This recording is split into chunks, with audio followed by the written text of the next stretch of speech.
ರಾಯಬಾಗ್ ತಾಲೂಕಿನ ಕಣದಾಳ ಗ್ರಾಮ ಪಂಚಾಯತಿಯ 2ನೇ ಅವಧಿಯ ಅಧ್ಯಕ್ಷ ಚುನಾವಣೆಯಲ್ಲಿ ಸಾವಿತ್ರಿ ಬಸಪ್ಪ ಹುಣ್ಯಾಳ್ ಅವರು ಆಯ್ಕೆಯಾಗಿದ್ದಾರೆ. ಆಯ್ಕೆಯಾದ ಸಂದರ್ಭದಲ್ಲಿ ಪಂಚಾಯತಿ ಅಭಿವೃದ್ಧಿ ಅಧಿಕಾರಿಗಳು ಸದಸ್ಯರು ಅವರನ್ನು ಗೌರವಿಸಿದ್ದಾರೆ.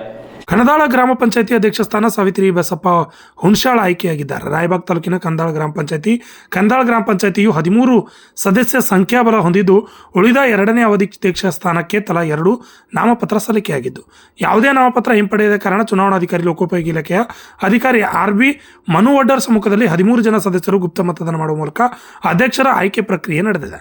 ನಂತರ ಚುನಾವಣಾ ಪ್ರಕ್ರಿಯೆ ಬಗ್ಗೆ ಮಾಧ್ಯಮದ ಜೊತೆ ಮಾತನಾಡಿದ ಚುನಾವಣಾಧಿಕಾರಿ, ಮತದಾನ ಎಣಿಕೆ ಪ್ರಕ್ರಿಯೆಯಲ್ಲಿ ಒಟ್ಟು 13 ಮತಗಳಲ್ಲಿ 3 ಮತಗಳು ಮಹಾದೇವಿ ಸದಾಶಿವ ಬಿರಾಜ್ ಅವರು ಪಡೆದರೆ, ಸಾವಿತ್ರಿ ಬಸಪ್ಪ ಹುಣ್ಯಾಳ್ 10 ಮತಗಳನ್ನು ಪಡೆದು ಕಣದಾಳ ಗ್ರಾಮ ಪಂಚಾಯತಿ ಅಧ್ಯಕ್ಷರಾಗಿ ಆಯ್ಕೆಯಾಗಿದ್ದಾರೆ. ಕಣದಾಳ ಗ್ರಾಮ ಪಂಚಾಯತಿ ಅಭಿವೃದ್ಧಿ ಅಧಿಕಾರಿ ರಾಮನಗೌಡ ಪಾಟೀಲ್ ನೂತನ ಅಧ್ಯಕ್ಷರಿಗೆ ಸತ್ಕರಿಸಿ ಈ ಸಂದರ್ಭದಲ್ಲಿ ಮಾತನಾಡಿದ್ದಾರೆ. ನಮ್ಮ ಗ್ರಾಮದಲ್ಲಿ ಯಾವುದೇ ಪಕ್ಷ ಭೇದ ಭಾವ ಇಲ್ಲ. ನಮ್ಮ ಗ್ರಾಮದ ಅಭಿವೃದ್ಧಿ ದೃಷ್ಟಿಯಿಂದ ಎಲ್ಲ ಪಕ್ಷದವರು ಒಗ್ಗೂಡಿ ಗ್ರಾಮದ ಹಿರಿಯರ ಸಮ್ಮತಿಯ ಮೇರೆಗೆ ಅಧ್ಯಕ್ಷರನ್ನು ಆಯ್ಕೆ ಮಾಡಿದ್ದೀವಿ ಎಂದು ಮಾತನಾಡಿ ಮಾಜಿ ಗ್ರಾಮ ಪಂಚಾಯತ್ ಅಧ್ಯಕ್ಷ ಶ್ರೀಶೈಲ್ ಪಾಟೀಲ್ ಹೇಳಿದ್ದಾರೆ.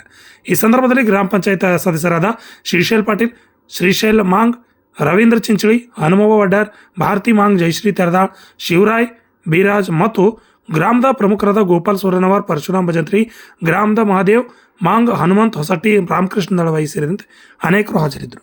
ಶಶಿಧರ್ ಕೊಕಟ್ನೂರ್, ರಾಜ್ಯ 32 ಕನ್ನಡ ನ್ಯೂಸ್, ರಾಯಬಾಗ್.